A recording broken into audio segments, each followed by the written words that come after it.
Suit ದಿನ ಬಂತು.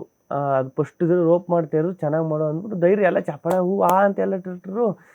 ಎಲ್ಲೋ ಒಂದು ಚೂರು ಧೈರ್ಯ ಬಂತು ಮಾಡ್ಬಿಟ್ಟೆ. ಲಾಸ್ಟ್ ಒಂದೇ ಒಂದು ಮೂಮೆಂಟ್ ಇತ್ತು. ಅನೀಸುನೇ ಹಿಂಗೆ ಹೆಗಲ ಮೇಲೆ ಹಾಕೊಂಡು ಹಿಂಗೆ ಹಿಡ್ಕೊಂಡು ಹಿಂಗೆ ತಿರುಗ್ತದ ತಕ್ಷಣ ಉಲ್ಟಾ ಆಗೋಯ್ತೀನಿ.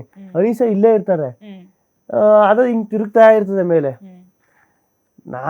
ಹಂಗಾಯ್ತು ಲಾಸ್ಟ್ ಮೂಮೆಂಟ್, ಅದು ಲಾಸ್ಟ್ ಇದ್ದದ್ದು ಸಾಂಗ್ ಎಂಡಿಂಗು. ಮೇಕ್ ಹೋದೆ, ಹಿಂಗೆ ತಿರುಗಕ್ಕೆ ಸ್ಟಾರ್ಟ್ ಆಯ್ತು. ನಾನು ಇಲ್ಲಿ ಹಿಂಗೆ ಅಂದ್ರೆ ಪರ್ರ ಅಂತ ಸೌಂಡ್ ಬಂತು. ನಾನು ಏನೋ ಆಗೈತಲ್ಲ ಅನ್ನೋಷ್ಟಲ್ಲಿ ಎತ್ಬಿಟ್ರು ಮೇಲಕ್ಕೆ. ಪರ್ರ ಅಂತ ಸೌಂಡ್ ಸ್ಟಾರ್ಟ್ ಆಯ್ತು. ನಾನೆಲ್ಲೋ ರೋಪ್ ಎಲ್ಲೋ ಕಟ್ಟಾಯ್ತಾ ಗುರು ಅಂದ್ಬಿಟ್ಟು ಕಿರ್ಚಕ್ ಸ್ಟಾರ್ಟ್ ಮಾಡ್ಬಿಟ್ಟು ಇಳಿಸಿ ಅಂತ ರಕ್ಷಿತಾ ಕೈಲಿ ಎದ್ದಿದ್ಕೊಬಿಟ್ರು ಇಳಿಸ್ರಿ ಕೆಳಕ್ಕೆ ಅಂತ. ಆಮೇಲೆ ನೋಡ್ರೆ ಸರ್ಟ್ ಹರಿದೋಗ್ಬಿಟ್ಟೈತೆ. ಸರಿ ಅಂದ್ಬಿಟ್ಟೆ. ಅಪ್ಪ ಮಾಸ್ಟರ್ಗೆ ಹೇಳಿದೆ, ಯಾವ ರೋಪು ಬೇಡ ಏನು ಬೇಡ, ನಮ್ಗೆ ಯಾವ್ದೋ ಸಣ್ಣ ಪುಟ್ಟ ಸ್ಟೆಪ್ ಕೊಟ್ಬಿಡಿ. ಯಾವ್ದು ಏರಿಯಲ್ ನಮ್ಗೆ ಸೀರಿಯಲ್ ಡ್ಯಾನ್ಸೇ ಬರಲ್ಲ, ಅವ್ರು ಏರಿಯಲ್ ಡ್ಯಾನ್ಸ್ ಮಾಡು ಅಂದ್ಬಿಟ್ಟು ರೋಪ್ ಕಟ್ಬಿಡ್ತಾರೆ.